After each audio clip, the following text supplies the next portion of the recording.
Sir client की financial year 22-23 की GSTR 9 file कर रहा था। परचून की शॉप है, हजारों एचएसएन कोड है। समझ ये नहीं आ रहा कि टेबल नंबर 17 में क्या मुझको वो रिपोर्ट करने हैं या मैं उनको स्किप कर दूं तो काम चल जाएगा। हे गाइस, मैं हूं विवेक फ्रॉम फिनटेक्स प्रो, जहां पर हम बात करते हैं फाइनेंस एंड टैक्सेशन की। आज ये सेशन में डिस्कस करने वाले हैं जीएसटीआर 9 की टेबल नंबर 17 के अंदर HSN wise reporting of outward supply किन सिनेरियोज में मैंडेटरी है और कब आप उनको स्किप कर सकते हैं। Without any further do screen पर चलते हैं, स्टार्ट करते हैं आज के सेशन को। चलिए गाइस, समझते हैं reporting requirement of HSN wise outward supply, और स्पेशली आज हम डिस्कस करेंगे जीएसटीआर 9 की टेबल 17 में कब आप स्किप कर सकते हैं अपने क्लाइंट के लिए। अच्छा गाइस, एक अपडेट देता हूं, अगर आपने हमारा practical course in GST ITR and TDS लिया हुआ है तो उसके अंदर जीएसटीआर 9 9C के मैंने सारे सेशन डिटेल में प्रैक्टिकल केस स्टडीज के साथ अपडेट कर दिए हैं। क्लॉज वाइज एनालिसिस, टेबल 6 का डिफरेंस, टेबल 8 जीएसटीआर 9 की जो होती है उसका डिफरेंस कैसे आता है, कैसे उसको ठीक करना है, रिकंसिडरेशन कैसे करना है, सारे टॉपिक्स कोर्स में अपडेट हो चुके हैं। फाइनेंशियल ईयर 22-23 के जीएसटीआर 9 9C से रिलेटेड जाके चेक कर लीजिएगा। अगर आप इंटरेस्टेड हैं, डिस्क्रिप्शन में लिंक दिया हुआ है, वहां से डिटेल्स चेक कर सकते हैं, एनरोल कर सकते हैं। चलिए सर, डिस्कस करते हैं एचएसएन वाइज आउटवर्ड सप्लाई। तो यहां पर बेसिकली एचएसएन आप कहां पर रिपोर्ट करते हैं? आप अपने टैक्स इनवॉइस के अंदर जो है अपना एचएसएन रिपोर्ट करते हैं।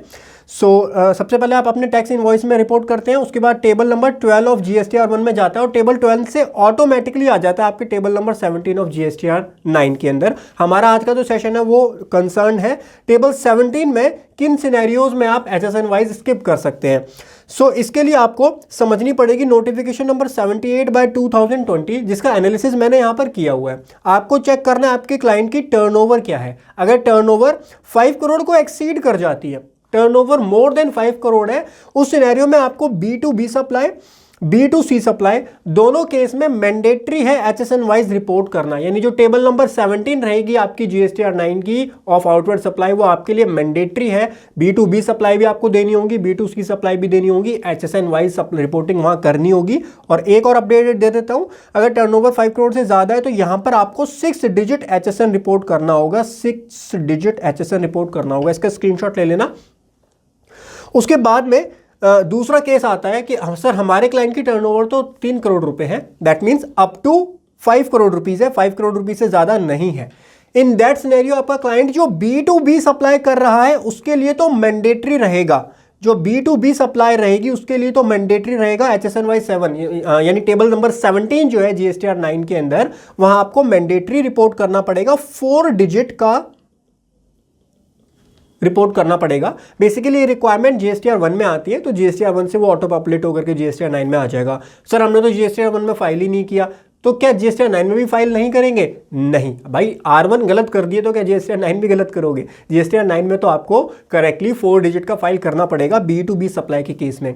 लेकिन B2C सप्लाई के केस में आपको ऑप्शन मिल जाता है। B2C सप्लाई के केस में अगर आप B2C सप्लाईज को रिपोर्ट नहीं करेंगे तो आप बच जाएंगे, मतलब कोई दिक्कत नहीं आएगी। मतलब नोटिफिकेशन नंबर 78/2020 ये बोलती है कि अगर आपकी turnover up to 5 crore rupees है तो आपके लिए ऑप्शनल है B2C सप्लाई के अंदर एचएसएन को रिपोर्ट करना। ठीक है, तो ये केस स्टडी, ये सिनेरियोज आपके निकल के आएंगे। आपको चेक करना पड़ेगा आपका क्लाइंट कौन से केस में फॉल करता है। यहां पर जो हमारा केस था, जो मैंने आपको स्टार्टिंग में बताया था कि मेरे क्लाइंट का किराना स्टोर है, 1000 से ज्यादा एचएसएन कोड है, लेकिन उसकी टर्नओवर अगर 3 करोड़ रुपीस है, इन दैट सिनेरियो जो B2C सप्लाई होती है, देखो जनरली जो रिटेल शॉप्स होती हैं, जो किराना स्टोर्स होते हैं, उसमें बहुत सारे एचएसएन कोड होते हैं और उनकी टर्नओवर ज्यादा नहीं होती, तो 3-4 crore up to 5 crore rupees है। तो जो B2C सप्लाई है वहां पर आप अगर स्किप कर दोगे तो कोई दिक्कत नहीं है। लेकिन अगर कोई B2B सेल हो रही है, कोई बल्क में सेल किया उसने, तो वो B2B सेल आपको 4 डिजिट एचएसएन कोड के साथ में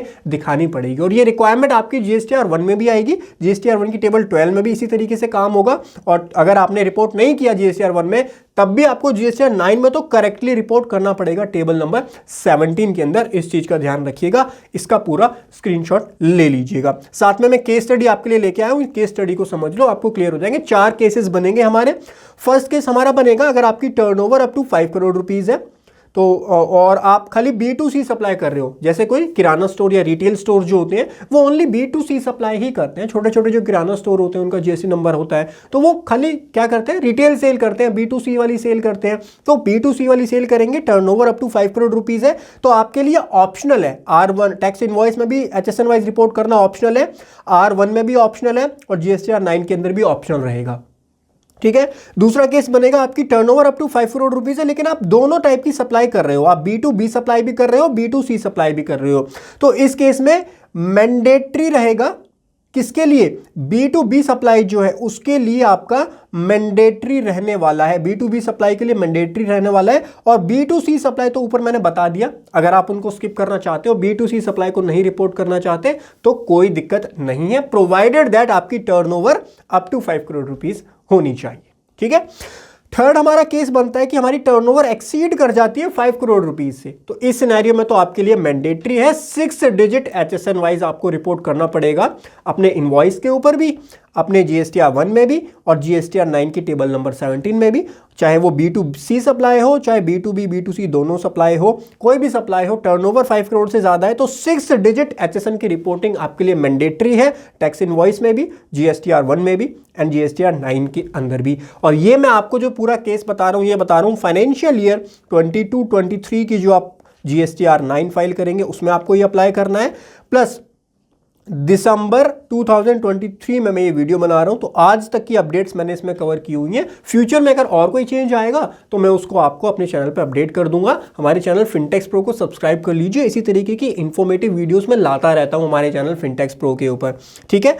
और ये अभी जो आपको अपडेट मिली है, ये मिली है नोटिफिकेशन नंबर 78/2020 से। और अगर HSN कोड की रिक्वायरमेंट चली रही है तो यहां पे मैं आपको एक अपडेट दे देता हूं, जो ई-वे बिल आप बनाते हो, ई-वे बिल जो आप बनाओगे वहां पर भी ये रिक्वायरमेंट चेक की जाएगी। वहां पे अगर आप HSN रिपोर्टिंग नहीं करोगे, इन दैट सिनेरियो आपका जो है वो ई-वे बिल बनने में दिक्कत आ सकती है। और ई इनवॉइस के अंदर भी ऐसा बहुत जल्दी आपको देखने के लिए मिलेगा। HSN की रिक्वायरमेंट अब मैंडेटरी होने जा रही है इन दोनों ही पोर्टल के ऊपर, तो ध्यान रखिएगा। HSN के लिए आपको इस तरीके से रिपोर्टिंग जो करनी है टैक्स इनवॉइस के ऊपर R1 में और GSTR 9 में, आप इस वाले चार्ट का स्क्रीनशॉट ले लीजिएगा एंड इस तरीके से आपको करेक्ट रिपोर्टिंग ही करनी है GSTR 9 के अंदर। इवन दो आपने R1 में उसको नहीं दिखाया, मेरे पास क्वेश्चन ये आता है कि सर R1 में गलती से हमने स्किप कर दिया, क्या हम GSTR 9 में भी स्किप कर दें? Answer is no. GSTR 9 में आपको करेक्टली रिपोर्ट करना पड़ेगा टेबल नंबर 17, आउटवर्ड सप्लाई जो होती है HSN wise summary of outward supply,